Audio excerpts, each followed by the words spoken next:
네, 시작됐습니다. 안녕하세요. 땅땅입니다. 오늘 제가 유튜브 라이브에서 오늘 다룰 물건을 두 건을 할 예정인데요. 지금 두 건이 둘 다 매각이 되었고, 요 근래 많이 물어보신 물건들 중에 제가 이제 다룰 예정입니다. 어서 오십시오. 오늘도 일부러 좀 다른 물건의 성향을 갖고 왔어요. 토지랑 건물이랑 같이 통으로 매각이 아니고, 일부는 그 매각에서 빠진 상태, 이런 물건은 또 어떻게 해야 되나, 이제 그런 거에 대해서도 다뤄드릴 예정입니다. 그래서 오늘은 공부가 되는 경매, 공부가 되는 라이브 시간이 될 겁니다.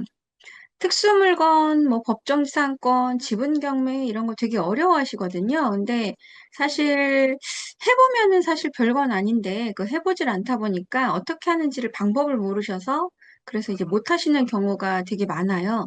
그리고 또 그것만 전문으로 알려주시는 분을 찾기가 또 되게 어렵죠. 오늘 물건은 안덕면에 있는 덕수리의 주택 물건이랑요. 그리고 애월읍 수산리에 있는 주택 물건에 대해서 두 건을 다뤄드릴 예정입니다. 그중에 이제 수산리 물건인데요.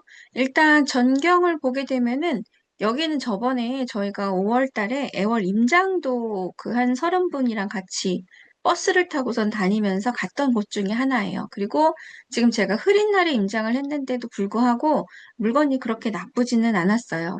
더더군다나 애월이라는 장점과 그리고 여기는 용도 지역과 조건이 되게 좋은 지역이었거든요.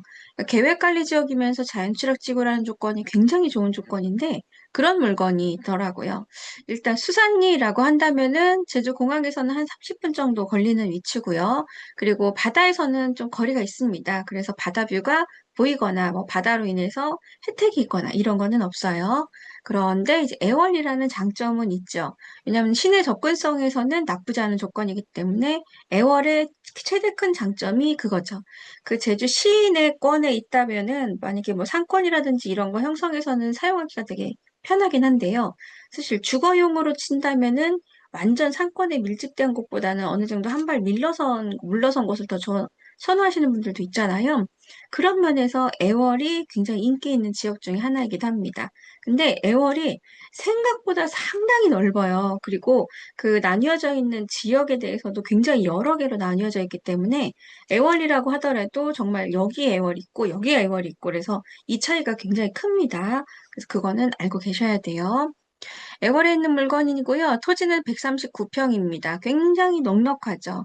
제일 좋아하는 평수가 항상 150평에서 이제 왔다 갔다 150평 안팎으로 이제 그 제주도에서는 주택을 선호하는 편이다라고 이제 항상 논의 말씀을 드리죠. 그리고 토지는 139평인데요. 위에 있는 건물은 41평 중에 건물은 지금 일부만 팔아요. 그러니까 절반만 팔아요. 그러니까 이런 경우가 사실 많지는 않은데요. 가끔 있거든요. 토지는 100% 전부 다 파는데 이제 건물에 대해서는 요만큼 그래서 지금 2분의 1만 이렇게 해서 요렇게만 팔고 요 나머지는 지금 타지분권자가 있다는 얘기입니다. 그러면은 일단 이런 물건에 대해서는 대출이 안 나올 확률이 높아요. 은행에서는 대출을 해줄 때 이게 만약에 은행에서 채권을 다 회수를 못하게 될 때는 경매를 칠 때 문제가 없는 그런 물건을 선호하기 때문에 이렇게 중간에 지분이 끼어 있거나 아니면 일부가 아니고 지금 건물분에 대해서 50%가 지분이다라고 한다면은 대출이 안 될 확률이 상당히 높기 때문에 이런 물건 하실 때는 무조건 은행에 미리 확인을 해보셔야 됩니다. 거꾸로 말하면 현금으로만 할 수 있는 물건이거든요. 그러면 입찰자가 당연히 떨어져요. 그러면 입찰 금액도 내려가기 때문에 내가 현금 자본력이 있고 그리고 이런 특수 물건을 다룰 줄만 안다면 돈을 되게 많이 벌 수 있는 그런 상황이죠. 근대 감정 금액은 4억 5천 100인데요. 유찰이 굉장히 거듭됐었죠. 저는 개인적으로는 2억 2,100만 원 3차 금액 정도면은 나쁘지 않게 나가겠다라고 생각을 했는데 오히려 좀 떨어져서 의외였던 게 대출 때문이 아니었을까 싶기는 합니다. 아마 이게 지분이 아니었으면은 이 금액에는 충분히 나갔을 물건이었거든요. 그래서 4차까지 내려왔을 때는 감정 금액이 38%라고 하고 지금 1억 7,200인데요. 결론부터 말씀드리면 개인적으로는 금액 되게 잘 받으신 것 같아요. 그리고 지금 차순위 금액도 1억 6,500, 입찰자가 세 분인데요. 많은 금액에서 차이가 나지 않는 정도에서 세 분이 입찰하셨고 1억 7,200에 지금 토지가 139평, 139평에다가 건물의 절반까지 매입이면은 진짜 잘 받으셨다고 생각을 합니다. 그리고 지금 보시게 되면은 그 지분 경매를 하실 때는 지금 뭘 보셔야 되냐면요. 보통 내가 지분을 갖고 있는 상태에서 타지분권자에 대해서 좀 어느 정도 파악이 돼야 되거든요. 그 중에 중요한 거는 내가 지분을 갖고 있는데 타지분권자에 대해서 부당이득 반환 청구 소송이라든지 이런 소송을 할 때 편하게 할 수 있는지 그걸 봐야 되기 때문에 타지분권자가 너무 많으면 안 돼요. 나중에 소송을 하게 되면은 그 타지분권자 한 명한테 그 서류가 다 전달이 돼야 되고 또 그중에 만약에 외국 거주자가 있다거나 아니면 정말 외국 사람이 된 한국 사람이었는데 나중에 외국으로 국적이 바뀐 경우에는 진짜 소송이 어렵습니다. 그래서 지분 매입하실 때는 지분 이권자가 너무 많은 경우 그리고 외국인으로 됐을 경우는 입찰할 때는 진짜 신경 쓰셔서 하셔야 돼요. 그런 거 있고 하나 더 있는데 그거는 제가 수업에서만 말씀드리는 거라 언급하긴 좀 어렵고 그거 두 개만 조심하셔도 괜찮을 겁니다. 가끔 이제 그렇게 하시는 분들 있어요. 내가 지분만 갖고 있을 때는 팔지를 못하지 않느냐라고 생각을 하시는데요. 예전에는 뭐 그렇게 어른들께서 말씀을 많이 하시긴 했는데 사실 지분을 갖고 있다 하더라도 완전 지분이 조금이라 하더라도 공유물분할 청구 소송이라는 소송을 해서 내가 지분에 대해서 그 재산권을 행사할 수도 있거든요. 그래서 대신 이제 요만큼일 경우에는 소송 비용이 너무 많이 들다 보니까 그래서 안 할 뿐이지 내가 지분을 갖고 있을 때 못 판다는 아닙니다. 그리고 지금 매각 제외인 곳은 지금 있는데요. 일단 건물분에 대해서 2분의 1은 매각인데 2분의 1은 또 팔질 않는 거예요. 그리고 나머지 지금 감귤 저장고라든지 창고라든지 이것도 지금 매각 제외에 해당이 됩니다. 이 점에 대해서는 부당이득 반환 청구 소송이라든지 아니면 지료 청구 소송도 가능하죠. 내 토지 위에 지금 건물이 얹어 있는 거니까. 그래서 제가 사용하지 않는 거고 토지 그 건물주가 다른 사람일 경우에는 저거에 대해서 내가 돈을 받을 수 있는 권리가 있다. 요거는 기억해 두시면 좋죠. 제주시에서는 평화로를 타고서는 멀지 않게 들어오는데 일단 거리는 바닷가랑은 멀고요. 그리고 조용한 그냥 주택가인데요. 여기가 지금 비행기 이렇게 도는 데 중에 하나입니다. 그래서 창문을 닫고 실내에 있으면 또 덜 들리긴 할 텐데 일단 외부에 있을 때는 아예 안 들린다 이런 정도는 아니라서 요게 지금 처음에 물건을 보러 오는 사람 입장에서 내가 이거를 다 완벽하게 만들어서 일반 매도로 내놨을 때 이 항공소음에 대해서 신경을 쓰는 것도 필요해요. 싫어하는 사람도 있으니까요. 그래서 그런 거는 하나 체크를 하셔야 되고요. 제가 그때 현장 임장을 갔던 물건 중에 하나가 이웃이라고 했잖아요. 지금 2차선 도로 옆에 경매 물건이 두 개가 연달아서 나왔던 중에 하나고요. 그 중에 하나가 이제 여기였습니다. 여기도 조건은 좋았는데 비슷한 금액보다 훨씬 더 비싸게 나갔어요. 그리고 여기는 지금 1억 9,100에 토지가 96평이었고 오래된 9억이었는데도 금액은 좀 더 나갔죠. 그리고 여기서 좀 더 올라가는데요. 제가 현장에 있는 동안에는 사실 그렇게 차가 많이 다닌다거나 뭐 인적이 많거나 이러진 않았어요. 그냥 조용한 주택가라고만 생각을 하면 되실 것 같습니다. 그리고 주변은 어느 정도 좀 정리가 된 상태고요. 2차선을 보게 되면은 아스팔트 깐 지가 얼마 안 된 듯이 굉장히 깔끔한 상태죠. 토지 모양은 나쁘지 않습니다. 가능 아니면 도로의 적도를 길게 하는 게 더 좋기는 한데 그런 면에서는 살짝 아쉬우나 이 정도도 완벽하다, 완벽에 가깝다는 양호하다 이렇게 판단을 할게요. 그리고 이게 지금 내부가 어떻게 될지는 모르지만은 그래도 지금 목조 건물이 아니라는 점에서는 괜찮다라고 판단할 수도 있습니다. 그리고 지금 보시면은 마당 공간도 있고요. 그리고 바닥 공간도 있으면서 2차선 접도도 되어 있고 방향도 좋고 지금 건물 상태는 손을 좀 봐야 돼요. 그리고 수리 비용을 어느 정도는 산출을 해놓고 들어가야 되는 상황이었습니다. 토지를 다 갖고 있는 상태에서 건물을 절반만 갖고 있다는 거는 무척 내가 유리한 편입니다. 토지는 홀 내 거고 건물은 절반만 내 거라고 한다면 지금 절반을 갖고 있는 건물의 지분권자가 B라고 했을 때 이 B라는 사람은 이 건물이 절반에 대해서 건물을 부서지지 않는 한은 계속 토지를 밟고 있거든요. 그러면은 토지에 대해서 지료 청구 소송을 내가 하더라도 이분은 나에게 줘야만 합니다. 그리고 이제 건물에 대해서 법정지상권, 그러니까 저 건물에 대해서 뭐 철거를 해야 되냐 안 해야 되냐를 소송할 수가 없는 게 일단 내가 반절을 갖고 있기 때문에 그 소송은 필요치가 않고요. 일단 타지분권자한테 그 절반에 대해서 내가 매입을 한다고 해서 협의를 해서 그냥 그 반에 대해서 지분을 얻어오면은 좋은데 그게 쉽지는 않죠. 나는 싸게 사고 싶은데 저분은 비싸게 팔고 싶은 건 그건 당연한 사람의 심리잖아요. 그래서 만약에 협의가 안 될 때는 지료 청구 소송도 가능하고요. 건물을 갖고 있는 사람은 토지를 밟고 있는 게 맞기 때문에 절대 유리하지가 않습니다. 그래서 토지만 매입을 해서 건물주에게 지료 청구나 철거 소송이나 부당이득에 대해서 소송을 하고 그 건물을 내가 취하는 경우가 법정지상권의 수익화 방법 중에 하나예요.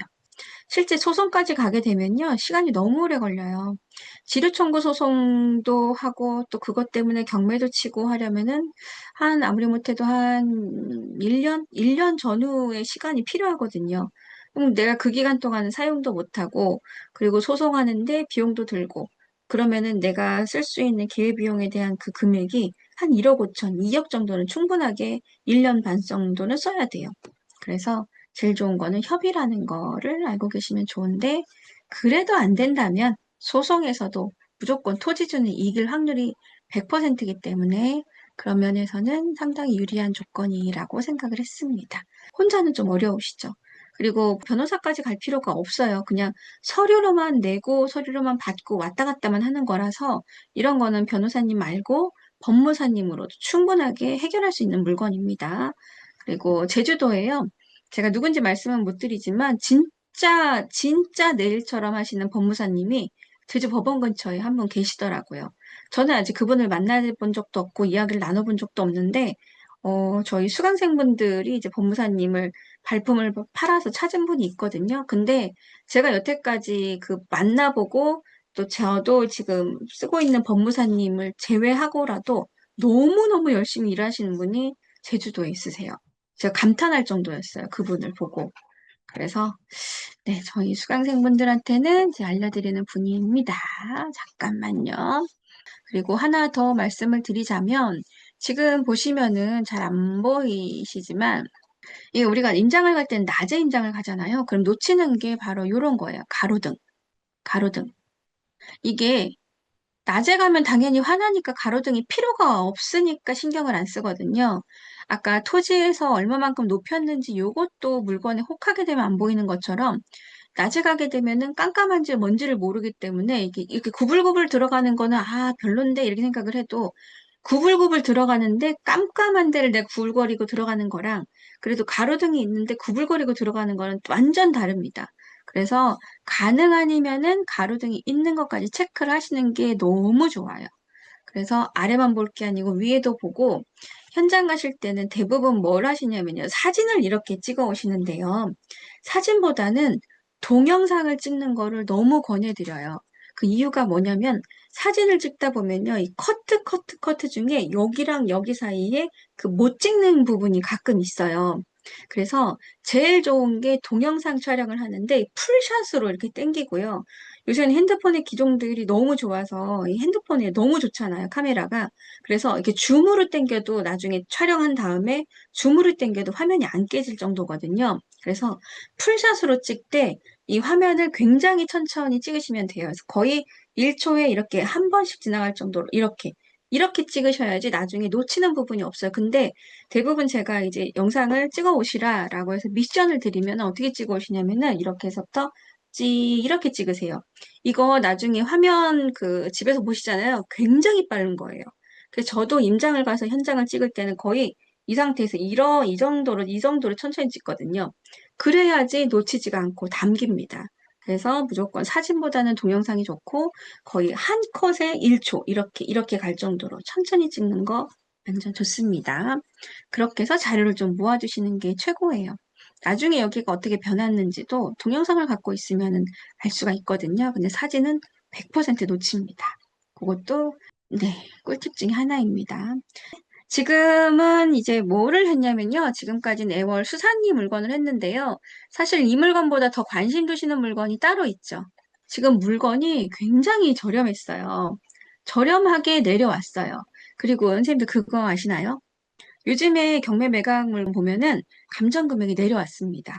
예전에는 좀 터무니없다라는 수준이 많았다면 지금은 이해가 되는 정도까지 많이 내려왔어요. 그래서 요 근래 감정 금액을 검색해 보시면은 오, 이 정도 하는구나. 그래서 유찰을 많이 시킬 수가 없으실 겁니다. 금액이 감정 금액이 많이 높으면 유찰이 많이 되겠지만은 적당하게 감정이 정말로 감정이 잘 됐다 한다면 많이 유찰되는 일이 없어요. 그래서 지금은 어떻게 하셔야 되냐면 신권에서부터 보셔야 돼요. 그리고 지금 제 영상에도 이제 하나씩 올라갈 예정이지만 요 근래 괜찮은 물건들이 몇 개가 있어요. 제가 손에 꼽을 수 있는 만한 물건들. 그래서 앞으로 한 달 동안은 제 영상을 좀 주의 깊게 보시면 좋으실 겁니다. 물건은 지금 안쪽으로 들어가는데요. 여기가 지금 좁아 보이죠? 근데 생각보다는 그렇게 좁다라고 여겨지진 않았어요. 그리고 지금 이쪽에 보이는 산이 지금 삼방산이거든요. 그러면 좀 더 볼게요. 지금 들어간 지 얼마 안 돼서 만나는 이 집입니다. 지금 건물 상태를 보면은 거의 뭐 할 말을 잃게 만들 정도로 진짜 오래된 옛날 주택입니다. 그렇다고 돌집도 아니에요. 돌담집이긴 한데 돌집은 아니고 근데 돌이 돼도 우리 예쁜 게 여기다 하면 시 같은 거 발라놔요. 우리가 생각하는 그 자연스러운 돌담, 얼기설기는 그런 돌담은 또 아니에요. 이런 점들은 좀 마이너스예요. 근데 이게 꽂히면 돌담이 예뻐 보여요. 이제 그런 거 참 주의하시고요. 지금 건물은 만든 지 오래된 상태고 건물이 지금 한 채인 것처럼 보이는데요. 지금 보이지 않지만 여기에 지금 창고가 하나 더 있습니다. 요거까지 있는 상태에서 있고요. 이 물건이 장점이라면 지금 도로를 두고 이렇게 라운드로 이렇게 넓게 있는 상태예요. 그래서 이게 가운데를 두고 이렇게 길게 들어가 있다 그러면은 같은 토지 면적이라고도 사용해서는 쓰임새가 별로 없는데 여기는 옆으로 넓다는 거는 장점 중에 하나였습니다. 그런 거는 장점이었고 물건만 먼저 보고 금액은 좀 이따 보여드릴게요. 그리고 이 물건은 권리 분석도 생각을 해봐야 됐던 물건이에요. 그래서 조금 더 가게 되면 지금 이쪽으로 내려올수록 경사가 좀 있습니다. 이거보다 생각보다 조금 더 있는 상태였고요. 그리고 조금 더 내려와서 이렇게 보게 되면 이제 여기에 경사가 지금 보시면 차량이 주차가 되어 있는데 이만큼 올라가 있죠. 그래서 경사가 꽤 있었어요. 제가 이제 키가 크지 않아서 이 정도 제가 키 해봤자 이 부분밖에 되질 않았거든요. 그랬을 때 여기에 주택이 있는데 주택이 잘 안 보일 정도로 굉장히 이제 올려다 봐야 되는 정도로 경사도가 좀 있습니다. 이런 거 참고하시고요. 그리고 옆에 이 집은 게스트하우스예요. 그냥 일반 주택처럼 생겼지만은 게스트하우스고 일부러 컨셉이 있는 게스트하우스처럼 보이긴 하더라고요. 이웃이 게스트하우스가 된다는 말 뭔지 아시겠죠? 그러면 아, 숙박이 가능한 곳인가? 라는 것도 한 번 더 생각해 볼 수 있죠. 근데 제가 현장에 갔을 때 이 물건을 보러 갔다가 반한 게 있어요. 왜냐면은 이 뒤쪽을 보시게 되면은 이렇게 공간이 있더라고요. 공터라기보다는 옛날 공간이 되게 그 정리를 말끔하게 해놨는데요. 여기가 지금 산방산이고, 지금 여기가 예전에 학교였대요. 학교였는데, 지금 시설로 많이 바꿔서 쓰고 있다 하더라고요. 그리고 여기가 지금 이렇게 관리가 잘 되고, 다 깔끔하게 정리가 이렇게 잘 되어 있는 상태예요. 그래서 현장에 갔는데 이 공간이 너무 좋다 보니까 물건도 너무 좋아 보이는 이런 현상이 있습니다. 근데 이게 객관적으로 나쁘다는 게 아니고요. 주변이 이렇게 말끔하게 정리가 되고 분위기가 이렇게 따뜻하게 형성이 되면은 물건의 가치도 그만큼 플러스가 된다는 거는 당연한 거거든요. 그런 거는 좋은 편에 들어갔습니다. 네, 조금 더 볼게요. 일단 토지가 길게 붙어 있다는 점이 장점이었고, 건물은 지금 오래되었기 때문에 수리를 하거나 아니면 수리가 좀 어려울 경우에는 당연히 신축을 해야 되는 상황이 있죠. 신축을 할 때는 1번으로 봐야 되는 거, 도로 문제가 없는지를 살펴봐야 되는 거예요. 그래서 아무리 내가, 이거 좋아 보인다 하더라도 물건에 문제가 있다고 한다면은 그건 진짜 생각을 해봐야 됩니다. 지금 토지 모양은 나쁘지 않죠. 이 정도면은 앞으로 접도도 잘 되어 있고, 네모반듯한 거는 너무 좋지만, 네모반듯하지 않는 토지가 워낙 많죠. 그래서 이제 그런 것 점에서는 나쁘지는 않은 정도다라고 이제 판단을 하고요. 감정이 1억 6,700이었습니다. 토지는 82평, 크진 않아요. 그리고 건물은 44평인데 토탈 건물입니다. 근데 여기가 지금 1억 6,700에 감정됐는데 쭉 떨어지다가 8,100만 원 정도에 9,300만 원. 굉장히 괜찮죠. 그리고 지금 차순위 신고도 하셨는데요. 잘하셨어요. 차순위랑 지금 차순위 신고를 할 수 있는 범위가 따로 있어요. 1등과 내가 차이가 얼마 안 된다고 느꼈을 때는 요새는 대출의 문제가 되는 경우가 굉장히 많다 보니까 미납을 하는 사례도 그만큼 많이 늘었습니다. 그래서 차순위 신고를 할 수 있는 정도면은 하시는 거를 적극 권유드리는데 차순위 신고는요, 내가 입찰한 금액에서 보증금 차이, 그러니까 낙찰 금액에서 보증금을 뺀 그 금액 안에 들어가면 되는 거예요. 그리고 지금 물건의 상태도 나쁘지 않은데 9,300만 원. 물론 지금 후순위에 갇혀보니 위험하냐 안 하냐는 그건 좀 따져봐야 되는 거예요. 9,300만 원이면은 지금 이 정도 토지에 이 위치에 이거 괜찮은 거죠. 건물은 물론 신경을 쓰지는 못할 정도로 손을 많이 돼야 되는 물건이기는 해요. 근데 여기는 오롯이 위치 하나로 지금 땅값 하나로 물건을 매입하는 걸로 투자 가치를 정하셔야 되는 그런 상황이었습니다. 그럴 때는 괜찮죠. 9,300만 원이면 잘 받으셨다고 저는 생각을 해요. 물론 제 의견과 다른 의견이 이제 있으실 거예요. 있으시지만 개인적으로는 제가 물건을 많이 본 사람이잖아요. 그랬을 땐 잘 받으셨다고 생각을 합니다. 후순위 가처분 소멸이죠. 아니에요. 후순위 가처분 상관 있어요. 진짜 조심하셔야 돼요. 그래서요, 이게 제가 가등기 가처분 수업을 하잖아요. 그러면 그 대부분 저희 수강생분들이 너무 어려워해요. 근데 제가 기초반에서도 가등기 가처분 해드리는 이유가 기초반만 하고서는 졸업을 하시는 분이 있고, 기초반에서 실전반까지 와서 졸업을 하시는 분이 있는데, 실전반에서 어려운 걸 가르쳐 드리니까, 실전반에서만 가등기 가처분을 알면, 기초하신 분에서는 지금 가등기 가처분을 모르고 가시잖아요.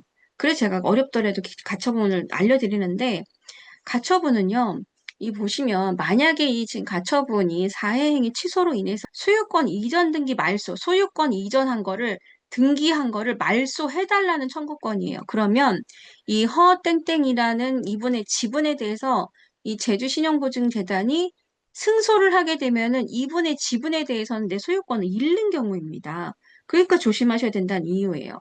그리고 허땡땡이라는 분이 이기면 문제가 없어요. 그러나 그럼 허땡땡이 이기면 되지 않냐?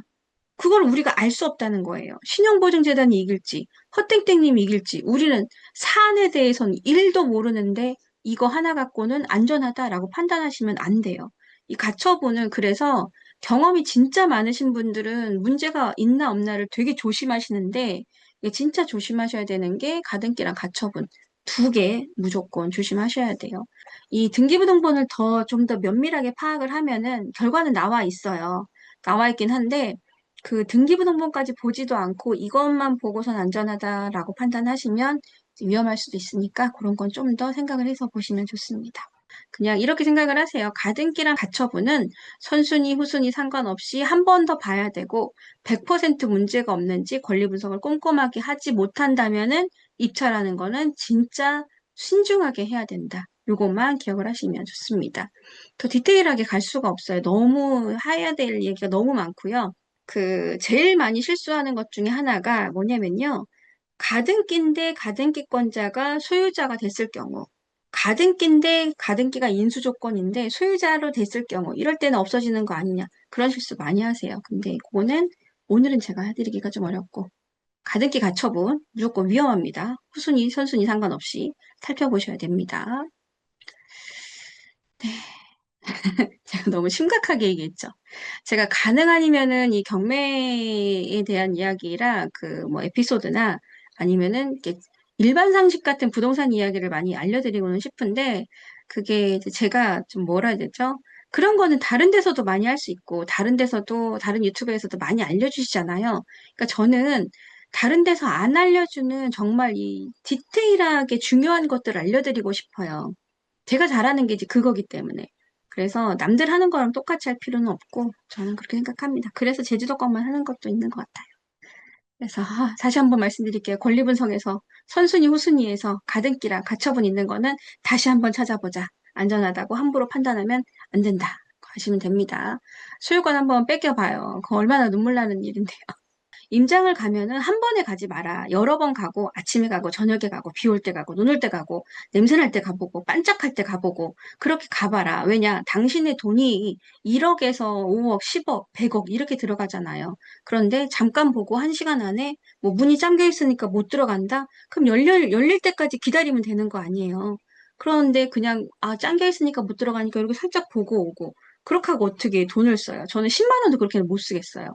저는 제 원칙은 뭐냐면 내가 입찰하려는 물건은 무조건 거기서 일주일 동안 짱 박혀 앉아 있는 게 제 원칙이에요.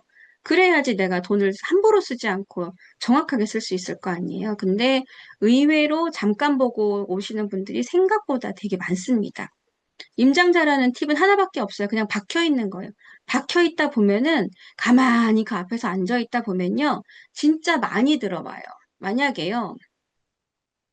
선생님들이 여기에 임장을 이제 가셨다고 얘기를 해볼게요. 저도 이제 임장을 가게 되면 보통 물건을 하나 촬영만 하는 것도 30분 이상 걸리거든요. 제가 영상은 한 3, 4분짜리밖에 안 되는데요. 실제 제가 여기서 체류하고 있는 시간은 최소한 30분에서 1시간이에요. 최소.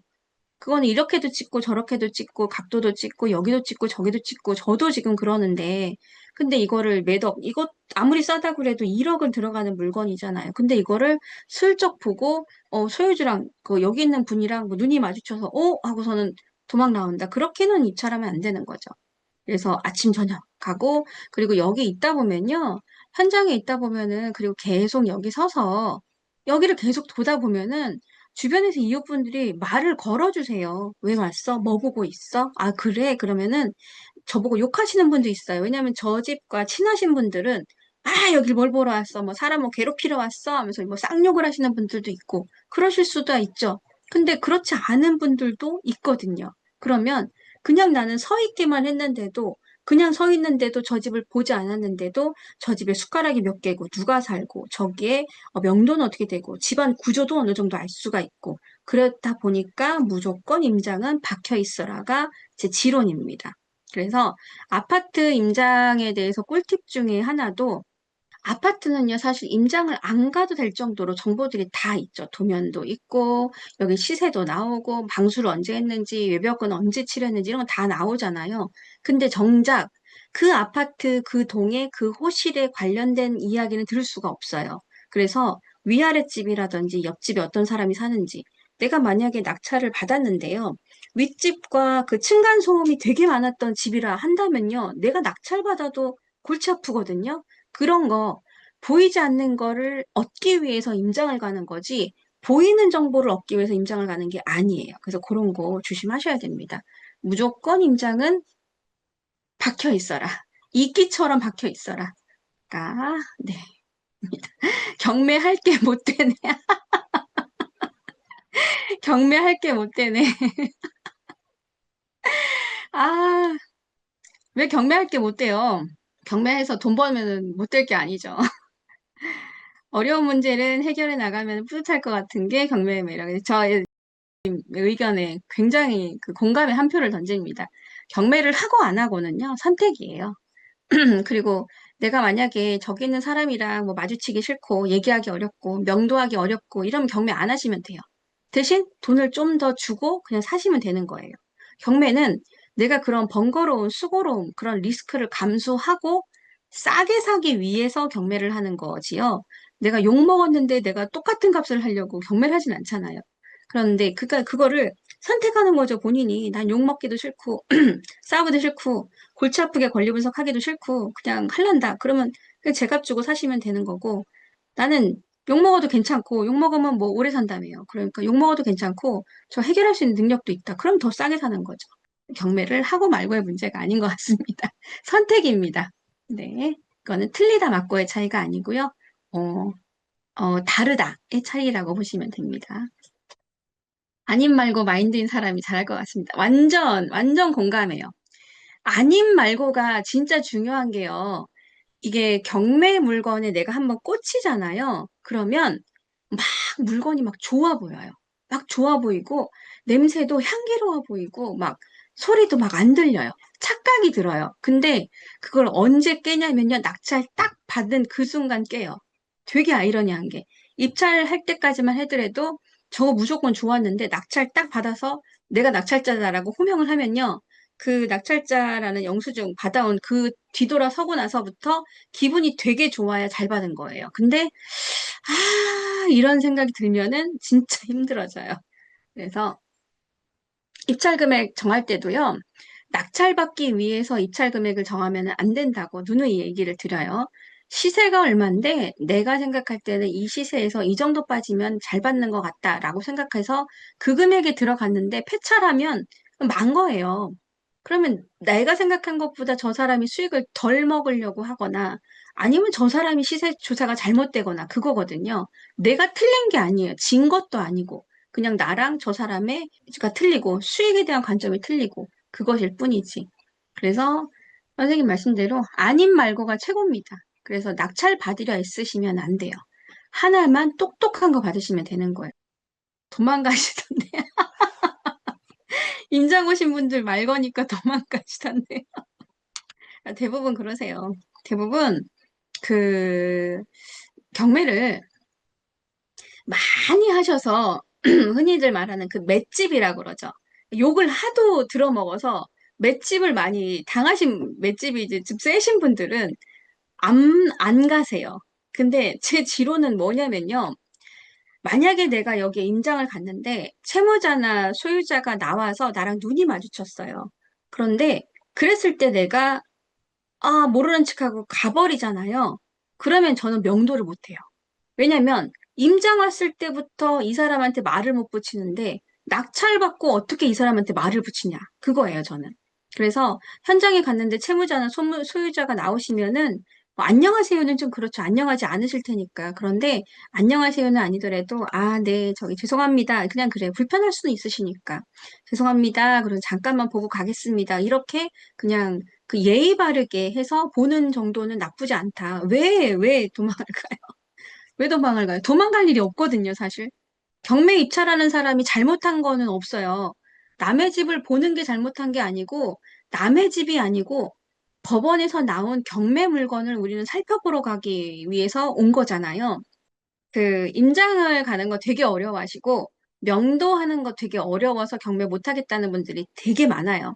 그거는 저는 못 하겠다는 분들은 할 수 있어! 당신도 you can do it 하진 않아요. 왜냐면 못 하겠다는 분을 마인드를 바꿔서 하겠다고 바꾸는 거 너무 어려워요. 근데 못하겠는 것 같은데요. 한번 해볼래요 하는 분은 저는 무조건 끌어들여요. 그럼 방법을 알려드려요. 저 채무자나 소유자가 어떻게 욕을 할 때는 어떻게 내가 반응을 하고 이런 거는 어떻게 써먹고 나중에 이럴 때는 명도로 이렇게 돌려서 쓰면 된다. 그래서 현장에서 채무자, 소유자 만나는 방법, 시간, 대처하는 방법 이런 걸 다 알려드리거든요. 애초부터 근데 나는 경매 못하겠어. 그런데 돈 번다는데 한번 해볼까? 이런 분들은 경매 못 하실 거예요. 못 하겠다고 하면은 경매 진짜 못 해요. 불편한 상황들이 종종 있는데, 내가 뭐 잘못한 것도 아닌데 왜 욕을 먹어? 아니야. 그럼 하지 말아야 돼요. 욕 먹는 게 당연해서 욕 먹는 게 아니고요. 그런 분들이 워낙 많으니까 욕 먹기 싫으면 경매를 못 해요. 근데 욕 먹어도 상관이 없다. 뭐 욕한다고 해서 제 몸이 막 다치는 건 아니잖아요. 욕을 막 저쪽에서 막, 18, 뭐라고 크레파스 막 얘기를 해요. 그렇다고 내 몸이 막 다치는 건 아니잖아요. 그쵸? 기분은 나쁘지만. 근데 이해는 어느 정도 된다. 그러나 저 사람은 지금 나한테 스트레스를 풀지만 좀 이따면 만날 사람이거든요. 근데 거기서, 욕하시는데, 그러면서 안녕히 계세요 하고 가봐요. 나중에 명도 어떻게 할 거냐 이거예요. 명도를 위해서라도 현장에서 소유주나 채무자 만나면 서 있으셔야 돼요. 얘기를 해야 되는 거고. 그리고 의외로 우리는 법원에 가면은 나만 있는 것 같잖아요. 나를 아무도 모를 것 같잖아요. 임차인이나 소유주가 그 낙찰되는 날, 입찰하는 날 현장에 와서 누가 낙찰되는지를 보고 간다니까요. 내가 누구랑 지금 이사 비용을 얘기를 하고 내가 누구를 상대로 버티는지를 보고 가는 사람들이 의외로 많아요. 근데 내가 소유자나 채무자나 임차인의 얼굴을 모르면 나를 보고 갔는지 어쨌는지를 몰라요. 그래서 낙찰을 받고도 좀 포커페이스를 하셔야 돼요. 막 현장에서 이제 막 낙찰 받으신 분들 막 좋아서 막 이러시고 막 입에 막 이만큼 미소 짓고 오시잖아요. 차에 탈 때까지는 어느 정도 포커페이스 하시는 게 좋아요. 누가 나를 보고 있을지 몰라요. 그래서 너무 하수처럼 보이는 것보다는 살짝 고수의 느낌이 나는 것처럼 행동하시는 게 좋습니다. 그래서 경매에 낙찰 받는다 하더라도 너무 텐션 높게 하시면 안 됩니다. 그러니까 더 재밌으실 거예요. 특수물만 한번 풀어봐봐요. 이 카타르스 씨가 장난 아닙니다. 도파민 팡팡 터져요. 경매로 월세 1,000만 원씩 받으면 생각 달라질 거예요. 그렇죠. 오늘 저 서울 실전반 수업했잖아요. 어딘지는 말씀 못 드려요. 괜찮은 물건이라서. 근데 들어간 대비 월세가요. 지금 고정 수익이 380이에요. 고정 수익이. 근데 들어가는 금액은 얼마 안 들어가요. 그런 물건이 있어요. 깜짝 놀랐어요. 네, 그런 물건이 있더라. 뭔지는 안 가르쳐 드립니다. 너무 좋은 물건이라 나중에 이제 저희 수강생이 낙찰 받으면 그때 알려드릴게요. 그때 자랑할게요. 제가 저희 수강생분들 낙찰권은 자랑을 안 하는데, 오, 대박인 거 있어요. 선생님들 같은 돈을 들이지 않고 더 싼 금액에 낙찰 받았는데, 샀는데, 옆에 있는 사람은 얼마에 샀는데 나는 그거에 3분의 1 가격밖에 안 들어갔는데 월세를 똑같이 400만 원씩 받는다 생각해봐요. 대박 아니에요? 들어간 돈 대비 400이나 받는 그런 게 있더라고요. 재밌어요. 경매는 진짜 재밌는 것 같아요. 돌려 말하면은 저희 실전반 대박입니다. 저희 실전반 궁금해 하시는 분들이 있어요. 도대체 땅땅이 실전반은, 기초반은 모르는 땅땅이 실전반은 왜 이렇게 항상 마감이냐. 저희는 실전반도 한 반에 지금 제주도가 한 13분 이렇게 있거든요. 안 나가세요. 한 번 들어오면 안 나가세요. 그 이유가 있을 거 아니에요. 그쵸? 저희는 기가 막히게 수업을 하거든요. 그래서 저희 실전반이 조용하게 운영을 해요. 조용하게. 그래서 함부로 들어오지도 못하고 그리고 그렇다고 나가지도 않는 특이한 실전반이 있습니다. 궁금하시면 들어오십시오. 네. 제주도 부동산 경기가 안 좋다고 하는데요. 여유 자금이 있다면 제주 지금 투자가 적기인가요? 라고 물어보셨잖아요. 제주 부동산 경기가 안 좋다는 토지는 안 좋아요. 토지는. 토지는 예전에 만약에 평당 200이었다. 그러면 한 50만 원? 그 정도까지 내려왔어요. 그 이유 중에 이제 여러 가지가 있는데 토지는 저렴해요. 근데 아파트 빌라는요, 굉장히 비싸요. 낙찰 금액도 보면은 거의 감정가의 85%, 90%, 거의 낙찰받아도 수익이 안 날 정도예요. 단기 매도하시는 분들은 수익을 낼 수 없는 정도로 그렇게 많이 나가요. 그러고 주택도 호가는 여전히 높습니다. 항상 말씀드리죠. 그러니까 어느 분이 뭐 제주도 다 망했다, 폭망했다라고 하는 분한테 제가 말씀을 드려요. 그러면 폭망했으면 1, 2억 갖고 해변 뷰가 있는 해안가 그 완전 럭셔리한 그런 건물 살 수 있냐? 사봐라 하는 거예요. 못 사거든요. 절대 못 사요. 그런 거 아직도 살려면은 5억, 6억, 7억 줘야 돼요. 근데 그게 부동산 경기가 떨어졌냐요? 안 떨어졌다니까요. 농지는 떨어졌어요. 토지는 떨어졌어도 이외 주택, 빌라, 아파트는 여전히 하입니다. 비쌉니다. 1억 정도 해변 접근성 좋은 곳, 네, 없습니다. 1억이 아니고요. 곱하기 5 하셔야 돼요. 5 하셔야 돼요. 들어올 때 마음대로 들어왔지만 이건가요? 네, 그러니까 투자를 어떤 방식으로 하느냐에 따라 좀 다릅니다. 초보인데 실전반 못 들어오십니다. 저희 실전반은요, 굉장히 공부가 잘 돼 있어요. 그래서 특수물건까지 하는 법, 수익화 하는 법까지 제가 다 기초반에서 알려드리고 그걸 알고 있는 분들이 실전반에 오시기 때문에 기초반에서부터 들어오셔야 돼요. 그러니까 하다못해 뭐 서울 강남에 있는 기초반 하셨던 분들 있잖아요. 그분들 제 수업에 들어오면은 되게 어려워해요. 왜냐면 기초가 레벨이 다른 기초를 해드려요, 저는. 진짜 미친 듯이 해드려요. 아까 말씀드린 것처럼 기초반에서 현장에서 저쪽에서 욕을 하는데 어떻게 내가 대응하는지까지 알려드려요. 부동산 가서 어떻게 이야기를 하는 게 좋은지, 그리고 괜히 뭐 돌려 말하고 이런 거 하지 말고 그냥 속 시원하게 까고 얘기하라라고 말씀을 드리거든요. 그런 거, 현장 실무도 일반 경매학원에서 안 알려주잖아요. 저는 그런 것도 알려주고, 그리고 뭐 소송하는 법, 그리고 뭐 지분 경매 투자해서 공략하는 법, 아니면 지분을 내가 갖고 있는데 나를 방어하는 방법, 이런 것들.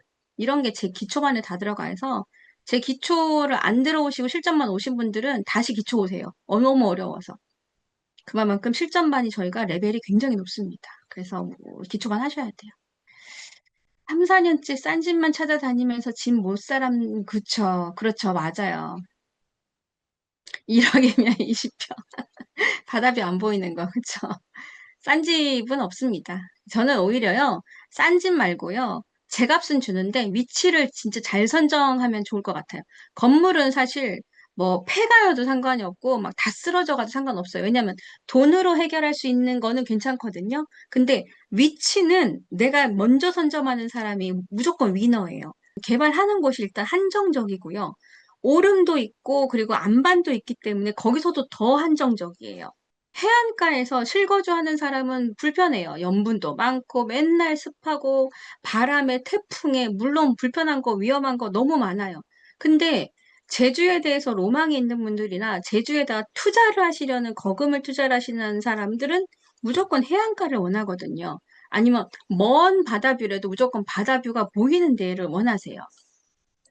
그래서 지금 여기서부터 뻗어나갈 수 있는 곳은 지금 여기 나머지 이런 부분밖에 없는데 여기에서도 개발을 할 수 있는 곳과 그렇지 않은 곳이 있단 말이에요. 그래서 무조건 해안가를 사라는 건 아니고요.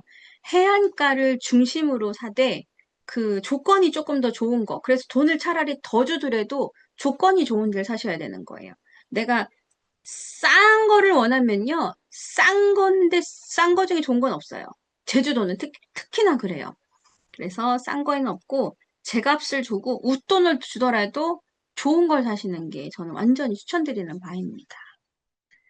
그래서 저희 지인 중에요. 한 분은 어떻게 하시냐면요. 1년에 한 번 일주일 동안을 제주도를 이렇게 여행을 해요. 근데 어떻게 여행하냐면요. 뭐 동쪽으로 돌든 서쪽으로 돌든 어떻게 도냐? 완전히 해안가만 이렇게 돌아요. 이렇게 돌아요. 해안가만 돌아요. 무조건. 만약에 해안도로에서도 해안도로가 완전 붙어 있는 도로가 아니잖아요. 그러면 완전 해안에 도로 있는 붙어 있는 도로만 돌아다녀요. 그러면서 본인이 봤는데 괜찮은 집이 있잖아요. 그러면 그 집을 현장에서 주소를 땁니다. 주소를 따서 이제 그 일주일 동안 그 주소가 뭐 100개면 100개, 200개면 200개, 300개면 300개 있을 거 아니에요. 본인이 봤을 때, 작년에는 저희가 없었는데 새로 생겼다거나 아니면은 작년에는 집이 번듯한 게 있었는데 그동안에 뭐 폐가가 됐다거나 이럴 수 있죠. 그럼 그게 최소한 100개는 걸려요. 한 바퀴를 도는데 100개가 안 걸리겠어요? 그냥 운전만 하더라도 1박 2일이 걸리는데. 그래서 그렇게 100개를 건 다음에 집에 와서 등기부등본을 다 열람을 해요. 그러면 소유주가 나오죠. 그러면 소유주한테 일일이 다 손편지를 쓰시는 분이에요. 그분은. 그래서 내가 여기를 이제 가면서 봤는데 물건이 부동산이 너무 좋더라. 근데 혹시 매도하실 의향이 있으시면 제게 좀 금액 좀 말씀해 주세요. 이렇게 하고 정중하게 손편지를 써서 보내는데요. 의외로 굉장히 많이 나와요. 그래서 그분은 그 중에서 골라서 하나를 사세요. 그거 굉장히 괜찮은 방법 아니세요? 경매로 내가 나오는 물건은요. 그 경매 물건 중에 내가 고를 수밖에 없기 때문에 그만큼 선택의 폭이 적어요. 근데 내가 봐도 좋은 물건인데 조건을 보니까 좋아. 그런데 등기부등본을 했는데 내가 생각하는 금액과 별반 차이가 없어. 그럼 그런 거 사는 거예요. 그건 일반 매도에 없어요. 제주도는 해야 되는 지역과 하지 말아야 되는 지역이 있고, 정말 좋은 곳은 이런 건데, 그걸 모르는 사람들도 너무 많거든요. 제가 지금 여기 제주 지금 지도 띄워놨잖아요. 여기서도 특별하게 하면 안 되는 곳이 있어요. 어딘지 딱 알려드리지는 못해요. 거기가 있거든요. 근데 맨날 제주 모르는 사람들 저기 가가지고 맨날 몇 억씩 쓰잖아요. 나중에 못 팔아가지고 다 경매 나오고. 경매나 부동산은 아는 만큼 보이는 게 맞습니다. 그래서 많이 알기 전에는 쉽게 입찰하시기도 그리고 함부로 투자하는 것도 좀 자중하셔야 돼요. 잘 모르시겠으면 저한테 연락하십시오. 저는 솔직하잖아요. 바닷가 앞에 살아보면 후회되는 경우가 많아요. 실거주는요, 맞습니다. 실거주용으로는 바다랑 너무 가까운 거는 마이너스 맞아요. 저도 가까운 듯한 가까움인데 진짜 태풍 한 번, 진짜 바람 막 엄청 심한 태풍 있잖아요. 엄청 무서워요. 엄청 무섭고, 저러다 쓰나미가 밀려오는 거 아니야? 이런 정도가 들어올 정도로 좀 걱정되는 경우도 많아요. 근데 실거주로는 별로지만 상업용으로는 괜찮으니까. 그러니까 이게 맞다 틀리다의 문제는 아니에요. 다른 거의 차이라고 합니다. 어느 분이 그러시더라고요. 이거 물건 분석도 좋긴 한데요. 그냥 땅땅이님 얘기해주면 안 돼요. 이런 얘기. 현장 갔더니 어떤 사람이 이렇게 얘기를 하더라. 차라리요. 선생님들 저한테 이걸 물어보세요. 현장에 갔는데 욕 들어먹었을 땐 어떻게 대응하는 게 좋으냐. 아니면 뭐 명도를 하러 갔는데 그 사람이 칼을 들고 들어와 하면 그럴 땐 어떻게 하면 좋으냐. 이런 걸 물어보세요. 차라리. 그럼 더 재밌지 않으세요? 실제 어떻게 하면 좋은지 제가 수위는 상당히 낮춰서 알려드릴게요. 근데 그런 걸 안 물어보세요. 전 완전한 현장파라니까요. 뭐 권리 분석 이런 것도 이런 건 뭐 기본이지만 뭐 물건의 투자 가치 판단 이건 기본이죠. 기본 세팅 값인데 전 무조건 현장파예요. 현장파. 현장 얘기 많이 물어보시면 좋아요. 저는 이제 먼저는 안 알려드려요. 물어보시면 알려드립니다. 함덕은 좋아요. 인프라 좋고. 오, 공감합니다. 함덕 좋고요. 인프라도 좋고 함덕은 제주도에서 카드 매출이 1, 2, 3 중에 절대 안 빠져요. 그래서 카드 매출이 그만큼 있다는 거는 상권으로서도 잘 돌아간다는 이야기니까 함덕 나쁘지 않습니다. 나쁘지 않다니까 좋습니다. 제주는 무조건 차 있어야 돼요. 맞죠? 차가 없으면 상당히 불편하죠. 완전한 시내권에서만 내가 있겠다 하지 않으면 차는 무조건 필수입니다.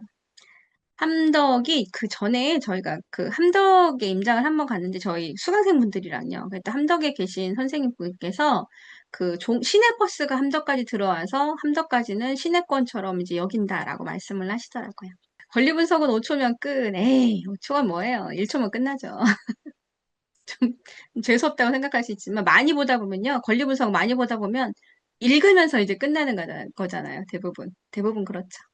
선생님도 오늘 그만할게요. 제가 너무 많이 떠들었어요. 제가 지금, 네. 그만해야겠어요. 11시 지금 39분, 38분, 39분인데요. 오늘은 11시 40분까지만 할게요. 더 하다가는 저희 12시가 뭐예요? 내일 일요일까지 할 것 같아요. 제가 다음에는 현장 이야기 좀 많이 들려드릴까 봐요. 현장 이야기가 더 재밌죠. 더 재밌고, 실질적으로 제가 도움드릴 수 있는 게 그런 거라고 생각을 합니다. 대신 질문을 많이 주세요. 질문을 많이 주시면 현장 얘기 많이 풀어드리도록 할게요. 오늘은 여기까지 하고요. 11시 40분입니다. 저는 이제 한 30초 후에 문을 닫도록 할게요. 고생하셨고요.